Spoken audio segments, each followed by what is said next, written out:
Let me tell you something that might sting a little. Nobody cares about your struggles. Not really. And before you take offense, hear me out. It's not that people are heartless or unkind. It's not that they wouldn't help you if you were drowning. Most people are good.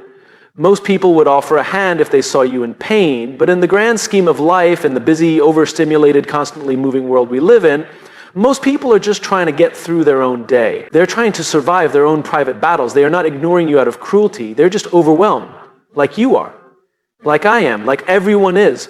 People don't typically remember the nights you stayed up crying, the mornings you forced yourself out of bed despite the weight on your chest, or the 1,000 invisible sacrifices you made to be where you are. They don't see the mess in the background, the anxiety in the silence, or the trembling in your voice. They see what's in front of them. The result, the product. They see what you did, not what it cost you. And for a long time, I thought that was unfair. But now I realize that's the point. You see, there's a strange paradox in life. The world rarely applauds effort, but it always rewards impact. The sweat, the hours, the tears. All of that is invisible. But the outcomes you produce, the value you create, the way you affect others, that's what people notice. That's what makes people listen. And maybe that sounds cold, but it's actually empowering. Because it means you don't have to wait for validation. You don't have to beg for someone to acknowledge your struggle before you can feel strong. The truth is, your struggles do matter, but not in the way you think they do. They matter because they shape you, not because they impress others. No one is going to hand you a trophy for suffering. No one's going to say, wow, you were emotionally wrecked for 6 months, you win. That's not how it works. People are moved by what you become because of what you went through, not by the pain itself. Pain without purpose is just noise. Pain with growth is transformation. Think about someone you admire, really admire. Maybe it's a leader, a teacher, a parent, an artist, an entrepreneur. I guarantee you that their story isn't defined by how much they suffered. It's defined by what they did with that suffering. We connect to people not through their wounds, but through their healing. Not because they fell, but because they got back up. And here's where it gets real. The moment you stop needing everyone to understand your struggle is the moment you become powerful. Not because the pain disappears, but because you stop waiting for someone to give you permission to rise. You stop waiting for a spotlight. You stop waiting for the applause. You start focusing on what you can control, what you build, how you show up, how you treat others, even when you're tired, even when no one's watching. We live in a world that measures success in visible metrics. Money, followers, titles, aesthetics. But what's invisible? The internal battles, the quiet perseverance, the courage to keep going when nothing makes sense. That's where the real leadership happens. That's where integrity is formed. And the irony is, the more you grow through struggle without needing the world to validate it, the more the world starts to notice. Not because you demanded attention, but because you became someone worth following. People often say, no one checked on me. And it hurts, of course it hurts. But you have a choice. You can either be bitter that no one checked on you, or you can become the kind of person who checks on others. Because leadership isn't about being seen, it's about seeing. Seeing the ones who are still invisible. Seeing the people who are fighting quiet battles like you once did. That's how cycles change. That's how empathy is born. And that's how you turn pain into purpose. Nobody cares about your struggles. Not because they don't care about you, but because they can't see what you haven't turned into something yet. Struggle is the raw material. It's not the story. It's the setup. It's the beginning of the story, not the end. What you do with it, how you carry it, who you become through it.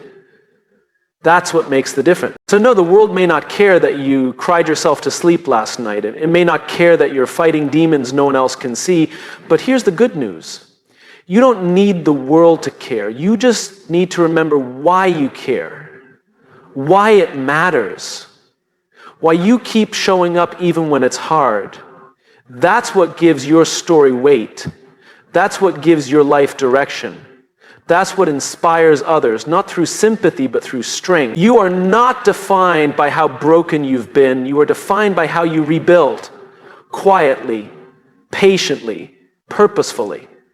You are defined by the impact you create despite the wounds, not because of them. And if people don't see the struggle, that's okay. Let them see the strength. Because in the end, you won't be remembered for what you endured. You'll be remembered for what you built from it. We've been told to avoid pain. We've been taught to seek comfort, to chase ease, to look for the quickest path with the least resistance. And yet, if you study anyone who has built anything meaningful, whether it's a business, a movement, a relationship, or a personal transformation, the common thread is always the same. They struggled. They suffered. They endured something that made most people quit, because struggle isn't the enemy of growth. It's the requirement. Growth has a price, and that price is struggle. The irony is that we keep asking life to give us the prize first. Confidence, clarity, courage, and then we promise we'll go after the hard stuff. But life says no, go through the hard stuff first, then you'll earn the prize. You don't become brave by avoiding fear, you become brave by doing it scared. You don't become strong by dodging pressure, you become strong by facing resistance. You don't gain clarity by waiting for certainty, you gain clarity by walking through confusion. It's easy to believe that struggle means we're off track, that we're doing something wrong, that if we were smarter, more talented, more worthy, things would be easier. But that's a myth. If anything, struggle is often a sign you're doing something that matters. Because anything worthwhile, anything with real meaning, comes with friction. When your values collide with the expectations of others, that's friction. When your dreams outgrow your current reality, that's friction. So when your old self has to be left behind for your future self to rise, that's friction. And that friction, that's what shapes you. Think of it like muscle. You can't grow a muscle without first tearing it. The tiny tears in the fibers caused by pressure and resistance are what create space for growth. Your body adapts because of the struggle, not in spite of it. And your character works the same way. Resilience doesn't show up in calm waters. It's born in the storm. Patience isn't learned in the waiting. It's learned in the not knowing, in the enduring. Wisdom doesn't come from easy wins. It comes from losses, from lessons, from reflection. But here's the hard part. There's no guarantee. That's what makes struggle so difficult. You could give everything you have and still fall short. You could pour your soul into something and not be recognized. You could take the risk, speak the truth, show up every day and still feel like you're behind. That's the truth no one wants to admit. And yet, doing it anyway is what separates those who merely dream from those who make things happen. Because in the end, it's not the outcome that defines us, it's the process. It's who we become in the process. It's how we carry ourselves through the struggle, with integrity, with compassion, with perseverance. People often say it's not personal, it's business. But the best leaders, the most trusted humans, they make it personal. They care deeply, they bring their full selves. And caring deeply comes with a cost. Heartache, disappointment, vulnerability. But that's also where meaning is born. Most people are not afraid of hard work. They're afraid of meaningless work. They're afraid of effort that leads nowhere. So the real question isn't, can you endure the struggle? It's, does the struggle lead somewhere worth going? When the answer is yes, when the struggle is in service of a purpose bigger than yourself, it becomes bearable, even beautiful. Because now you're not just suffering, you're building. You're growing into someone the world needs. The people who inspire us most aren't the ones who lived easy lives. They're the ones who turned pain into purpose. The ones who made meaning out of what broke them. And it's not because they were special. It's because they didn't run from the fire. They stood in it long enough to become someone else. Someone stronger, someone clearer, someone who could help others find the path too. So when you struggle, don't ask, why me? Ask, what's this trying to teach me? Don't ask, how do I make this easier? Ask, how do I get stronger? Don't say, I shouldn't feel this way. Say, I feel this way because I care. That's the beginning of transformation, not in removing the pain, but in reframing it. And one day, not today, but maybe someday soon, someone will come to you in their own season of struggle. They'll be tired, confused, lost. They'll look at you, not because you're perfect, but because you get it. And you'll be able to say, not with judgment, but with empathy, I know it's hard. I've been there, but you can do this. I'm proof. That's when your struggle turns into service. That's when it stops being just about you. Because the moment your pain becomes a bridge for someone else's healing, it's no longer just pain. It's purpose. And maybe that's why we struggle. Not just to grow, but to grow into someone who can light the way for others. Struggle isn't a detour from your path. It is the path. The sooner you accept that, the sooner you stop fighting reality, the faster you gain the power to change it. And then, slowly, something remarkable happens. You stop resenting the hardship. You start rising with it. And in doing so, you become exactly the kind of person you once needed. And that, more than any applause, any title, any recognition, that is what makes the struggle worth it. There comes a point in life when you realize that not everyone will understand your journey. And that's okay. In fact, it's more than okay. It's necessary. Because the goal is not to get the world to understand you. The goal is to become the kind of person who doesn't need to be understood in order to keep moving forward. We've been conditioned to believe that our value is tied to being seen. That if people don't acknowledge our effort, if they don't validate our pain, if they don't understand our why, well then maybe we're doing something wrong. But that belief traps us. It locks us into performing instead of growing, into explaining instead of evolving. And slowly we become more invested in how we're perceived than in who we're becoming. There is a quiet power that emerges when you stop needing to be understood, when you no longer have to justify your path, when you no longer explain why you're walking away from things that no longer serve you or stepping into unknowns that others think are reckless. Because here's the truth. Most people will never understand your transformation while they're still committed to their own comfort. And they're not supposed to. It's not their path. It's yours. Growth is personal. It's intimate. And often, it's invisible. You're not going to get a standing ovation for choosing discipline over distraction. No one is clapping for you when you say no to toxic patterns, when you quietly stay up at night reworking your vision. When you hold your tongue in a meeting because wisdom is learning not to react to everything that offends you. No one sees that. And they don't have to. That's not weakness. That's strength. We live in a world that worships noise. But real change, lasting change, happens in silence. In the small, unglamorous decisions. The ones no one praises. The ones that don't trend. That's where transformation happens. Not in the spotlight, but in the shadows. Not in being understood, but in being true. You'll have moments when you wish someone would just say, I get it. I see what you're doing. I know how hard this is. And sometimes they will, but more often they won't. And in those moments, you'll be tempted to turn back, to shrink, to play small again, because it's lonely to keep going when no one's clapping. But here's what most people miss. The applause was never the point. The clarity is. It's not about being seen, it's about seeing yourself clearly enough to keep going. You grow when your purpose becomes louder than your need for approval. You grow when your vision matters more than your comfort. When your conviction matters more than consensus.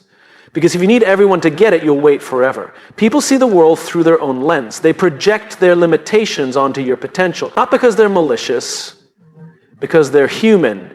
Because your decision to rise reminds them that they're still standing still. Your courage disrupts their complacency. And rather than examine that discomfort, many will question you. You can't let that stop you. You can't keep explaining your wings to people who are committed to crawling. If you're waiting for permission, you'll stay grounded. And if you spend your energy convincing people that your dream is valid, you'll never have the energy left to actually build it. There's a beautiful kind of peace that comes when you finally decide that you're not here to be understood by everyone. You're here to live truthfully, to lead with integrity, to become whole. And that wholeness, that's not loud, it's not dramatic, it's not always even noticed, but it's powerful. Because it means you no longer have to outsource your confidence. You don't need external affirmation to know you're on the right path. You feel it. You know it. And eventually, the right people will find you, not because you shouted the loudest, but because you moved with quiet certainty. People are drawn to authenticity.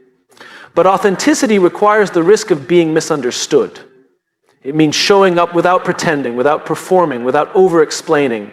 It means standing in your truth even when it confuses people, even when it disappoints them, even when it threatens the identity they've built for you. Let them be confused. Let them whisper. Let them guess. That's not your business. Your business is to keep growing, to keep healing, to keep building the life that makes sense to you. Because in the end, you're the one who has to live with the consequences of your choices, not the people who judge them. The strength you build in those moments, when you feel alone, misunderstood, dismissed, is the kind of strength no one can take from you. It's not borrowed, it's not dependent, it's yours. It's earned in silence, in struggle, in solitude. And it becomes your anchor, so that when the storms come, and they will, you don't need anyone to throw you a rope. You've already built your foundation. Sometimes people will misunderstand your boundaries as selfishness. They'll see your silence as arrogance, your clarity as rebellion. But you don't owe anyone a version of yourself that keeps them comfortable. Your job is to live aligned, to grow honestly, to honor the voice inside you that says there's more, even if no one else hears it yet. You are not here to be understood, you are here to become someone you're proud of, to become someone who lives with purpose. And purpose isn't loud, it doesn't beg for attention, it doesn't need to explain itself. Purpose just is. Quiet, steady, unshakable. And that's who you're becoming. Not someone who needs to be seen to believe in themselves, but someone who moves forward even when no one's watching. Someone who creates meaning even when no one claps. Someone who chooses growth even when it's hard to explain. Because in the end, understanding is nice, but strength is necessary. And the world doesn't need more people who fit in. It needs more people who are strong enough to stand alone until others are ready to walk beside them. We all have a story, a past, a history shaped by pain, joy, confusion, setbacks, and breakthroughs. But here's the truth no one tells you early enough. Your value isn't in what you've been through. It's in what you choose to do with it. We live in a time where sharing our stories has become currency. And in many ways, that's powerful. Vulnerability is human. Openness creates connection. But there's a line we sometimes cross without realizing, where we start to believe that what happened to us is the most important thing about us, that the hardships, the trauma, the heartbreak, the loss, that these events alone define who we are and how we deserve to be seen. But your experiences, no matter how painful or formative, are not your identity. They are your raw material. They are what you're given. The real value, the part that actually matters, is how you take those raw materials and create something meaningful from them. Because experience alone doesn't build character. Choices do. There are people who've faced unimaginable challenges and emerged with grace, empathy, and strength. And there are others who've had similar challenges and become bitter, closed off, or cynical. The difference isn't what they went through. The difference is what they chose to do next. That's where the power is. Not in the pain, but in the response. Everyone has scars. Some visible, most invisible. The scars are not shameful. They're proof that you've survived. But survival isn't the end goal. Transformation is. The story isn't finished when you get through something hard. That's just the middle. The most powerful stories continue after the pain, when a person decides that they will not just survive, but grow. When they stop asking, why did this happen to me? And start asking, what can I build with this? That shift from victim to creator is what changes lives. Because when you recognize that your value is in your response, you stop needing the past to explain everything about your present. You stop needing others to validate the depth of your pain before you give yourself permission to move forward. You take ownership quietly, powerfully. The truth is, your story isn't just about what happened to you. It's about how you showed up afterward, how you kept going when no one clapped, how you chose kindness even when life wasn't kind to you, how you held on to your values when everything in you wanted to give in to anger or apathy. And the beautiful thing is, you get to decide what your pain produces. You can turn wounds into wisdom, loss into compassion, failure into discipline. You can take what tried to break you and use it as a foundation. Not because the pain was fair, not because it was deserved, but because you chose to find meaning in it. You don't have to build something monumental. You don't have to start a movement, write a book, or launch a foundation. Maybe the thing you build is your own peace. Maybe it's the way you show up in your relationships now. Maybe it's the kind of parent, friend, or leader you become. Maybe it's the quiet resilience you pass on to someone who desperately needs to see that healing is possible. You don't have to broadcast your journey for it to be meaningful. You don't have to prove how hard it was. Sometimes the strongest thing you can do is quietly live a life your past never prepared you for. That's redemption. That's value. And that's power. But don't confuse this for perfection. This isn't about pretending you're over it. Healing isn't linear. Growth isn't tidy. There are days when the past will come knocking again. That's okay. What matters is that now you meet it differently. You've grown, you've gained perspective, and you know that what happened doesn't get to dictate what happens next. We need to stop glorifying the struggle and start honoring the transformation. Struggle is part of the story, yes, but it's not the point. The point is what it teaches you, what it unlocks in you, what it asks you to become. If you're still here, still standing, still trying, that alone says something powerful about you. But don't stop at surviving. Don't build your identity around the wounds. Build it around the strength you've discovered because of them. Build it around what you're willing to do next. Because the next chapter is where you show the world what you're really made of. You don't need people to feel sorry for what you've been through. You need people to see what you've done with it. That's where your leadership begins. Not in the pain itself, but in the process of choosing to use it, shape it, and turn it into something others can grow from. And in doing so, you give others permission to do the same. When someone sees you take your past and use it to become something better, stronger, more honest, they start to believe they can too. That's how the world changes. Not from the top down, but from the inside out. From people who take what broke them and turn it into something that builds others. So remember this, your worth is not in what hurt you. It's in what you built in spite of it. You are not your pain. You are the architect of what comes after. You are not the broken thing. You are the builder. And what you build next, that's the real story. We live in a world full of stories. Everywhere you look, someone is telling one. Online, in conversations, in boardrooms, in the mirror. Stories about who they are, what they've been through, why things didn't work out, why they're still trying, or why they stopped trying. And stories matter. They help us make sense of things. They shape identity, create meaning, and allow us to connect. But there's a hard truth many of us avoid because it makes us uncomfortable.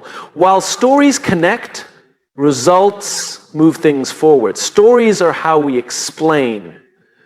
Results are how we earn trust. It's easy to get caught up in telling people what we're going through, how hard we're working, what's been in our way. And sometimes that feels fair because we want people to see the effort, the intent, the background. We want the world to understand the context. But the world, for the most part, doesn't reward context. It rewards what gets done. Not because it's cold or heartless, but because impact matters more than intention when it comes to moving things forward. You can have the best idea, the clearest plan, a beautiful dream, but if it never turns into action, into something tangible, no one remembers. Because dreams don't change things. Execution does. Not everyone needs to know what it cost you. Not everyone needs the backstory. Sometimes the most powerful way to prove what you've overcome is to show them what you've built from it. The people who change the game, who rise above, who lead with clarity, they understand this. They don't spend their lives trying to get people to understand how much they're trying. They spend their energy getting results that speak for them. Not because they don't have a story, but because they've learned that their impact is the loudest story of all. You don't need to convince people of your worth when your work makes it undeniable. You don't need to explain your potential when your execution makes it clear. And you don't need everyone to understand your process when your results make the path obvious. You don't have to be loud about what you're building. You just have to keep building. This doesn't mean your story is irrelevant. Far from it. It's just that your story gains power after you've built something with it. The painful past without transformation is just pain. But when you use that pain to fuel change, to drive results, then the story becomes inspiring. Then people listen. Because now there's proof. You've taken something intangible and turned it into something real. That's what people trust. Not words, not effort, outcome. So much of our energy is spent trying to explain why we're almost there, why we should be further along, why things could have been different. But the time we spend explaining is often time we should be spending building. You don't need to be defended, you need to be consistent. You don't need sympathy, you need traction. You might be tired, you might feel like no one sees the late nights, the hard choices, the things you've walked away from to stay focused. That's okay. Let them sleep on you, let them doubt. Let them misunderstand your silence. Because if you stay steady, if you keep doing the work, there will come a time when the results make all the noise for you. It's tempting to want recognition now, to want people to validate your vision early, but the people worth reaching aren't moved by potential, they're moved by proof. And that's not a bad thing, it's actually a gift. Because it means you don't have to spend your life trying to persuade anyone. You just have to build something they can't ignore. That's the power of quiet work, of heads down commitment, of showing up every day even when the results haven't come yet. It's the discipline of staying focused when the story would be easier to tell than the work would be to do. It's easy to talk about where you're going, harder to build the bridge. But the bridge is what matters. That's what takes you forward. That's what others can walk across one day and say, they did this. They actually built something. And when the results come, because they will, if you keep showing up, they'll carry weight. Not because you demanded attention, but because you earned it. Not because you were the loudest in the room, but because your work spoke for itself. That's leadership. That's influence. Quiet, consistent, honest execution. You don't have to shout about who you are when your results make it obvious. You don't have to tell people what you value and it shows up in what you create. You don't have to demand respect when you build something that commands it. That's what it means to lead by example. This isn't about suppressing your voice. It's about amplifying it through what you do. Let the work talk. Let the change speak. Let the consistency be the message. And when people finally ask, how did you do it? That's when the story matters. Because now it's backed by substance. Now they're ready to listen. Because now they see. And then here's the beautiful part. The more you focus on results, the stronger your story becomes. Not because you've polished it, but because you've lived it. You didn't need to shout to be heard. You didn't need to beg to be seen. You just kept building. And that kind of story, it doesn't need to be explained. It's felt. So stop asking for permission. Stop waiting for someone to tell you it's your time. It's your time when you decide it is. When you choose to let the results tell the story. When you wake up and say, they'll see it when it's done. That's the beginning of something real. And in the end, when they finally come around, when they recognize what you built, they'll ask about your journey, about what it cost, what about what it took. And that's when you'll tell them the story. Not to be understood, but to remind them that the results they admire didn't come from noise. They came from quiet, focused, relentless work. Let your story be a whisper. Let your results be the roar.